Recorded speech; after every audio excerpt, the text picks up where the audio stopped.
ఇప్పుడే జీ5 app download చేయండి. చూడండి మీ ఫేవరెట్ టీవీ షోస్ ఎప్పుడైనా ఎక్కడైనా. ఇప్పుడు నా టార్గెట్ ఆ అవ్వనికి నెక్లెస్ రాకుండా చెయ్యడం. పెద్ద పెద్ద క్రిమినల్స్ కి క్రిటికల్ సిచ్యువేషన్ లో కూడా ఇలాంటి థాట్స్ రావు. నీకెలా వస్తున్నాయో నాకు అర్థం కావట్లేదు. ఎలాంటి సిచ్యువేషన్ లో అయినా నేను అవ్వనిపై గెలవాలి. అది నా ఎదురుగా తల దించుకొని నిలబడాలి.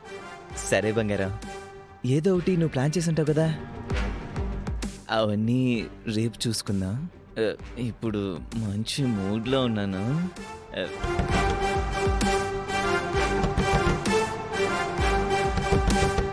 కొంతమందికి సెన్స్ ఉండదు, మన ఇద్దరి మధ్య రొమాన్స్ ఉండదు, ఎప్పుడు ఏదో ఒక డిస్టర్బెన్స్. నేను చూసొస్తానుండు.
అవని కదా అనుకోగా ఉంటుంది అని అనుకుంటున్నారేమో.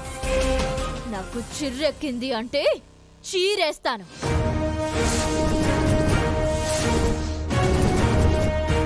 ఇందాక అన్నావుగా అపరకాళి అని, అవసరమైతే ఆ రూపంలోనే.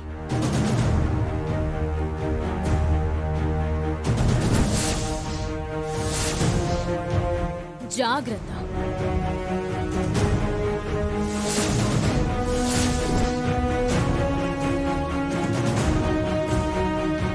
వామ్మో, తుఫాను చెల్లినట్టుంది. చూస్తూ ఉండు. అసలు సిసలు తుఫాన్ని ఆ అవ్వని సుజాతల జీవితాల్లో రప్పిస్తాను. ఆహాహాహా. వసంత, ఏంటి ఈ డెకరేషన్ అంతా చూస్తుంటే ఇది మీ అమ్మా నాన్నల షష్ఠి పూర్తి వేడుకలా లేదు.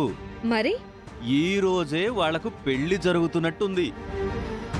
మార్కులు కొట్టేయడానికి అవని కాస్త ఓవర్గానే ఇదంతా చేస్తోంది. అనకూడదు గాని గుర్తింపు కోసం తాపత్రయపడేది నువ్వు, గుర్తింపు దక్కేది మాత్రం ఆ అవనికి. నాకంటూ ఒక రోజు వస్తుందన్నయ్యా. నువ్వు ఇంట్లో అడుగుపెట్టినప్పటి నుంచి ఇదే మాట అంటున్నావు. చూస్తూ ఉండన్నయ్యా, మీరంతా నన్ను సభాష్ లావణ్య అనే రోజు తొందరలోనే వస్తుంది. నీకు గుర్తింపు వస్తే మాకొచ్చినట్టే లావణ్య. వసంత, ఏంటి మన షష్ఠి పూర్తి వేడుకలు ఎప్పుడు జరుగుతాయో ఏంటో. నోర్మై, ఎప్పుడేం మాట్లాడాలో తెలీదు. అవును, ఇక్కడ అన్నీ కనపడుతున్నాయి. మనకి బహుమతిగా ఇస్తామన్న బంగారు నెక్లెస్లు కనిపించడం లేదేంటి? ఫంక్షన్ అయిపోయిన తర్వాత మనకు హ్యాండ్ ఇవ్వరు కదా. మాట తప్పని వంశం, మడమ తిప్పని కుటుంబం కదా. అత్తయ్య అలా చెయ్యదులే. ఒకవేళ అవని మాట విని అమ్మ అలా చేసిందంటే మీరు ఎప్పుడూ ఊరుకోకండి, ఉప్పెనెలా మీద పడిపోండి.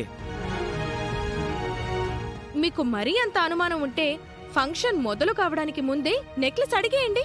శబాష్! చాలా గొప్ప గొప్ప విషయాలను మాట్లాడుకుంటున్నారుగా. బావా, మనం చప్పట్లతో అభినందించాలి. చప్పట్లు చప్పట్లు.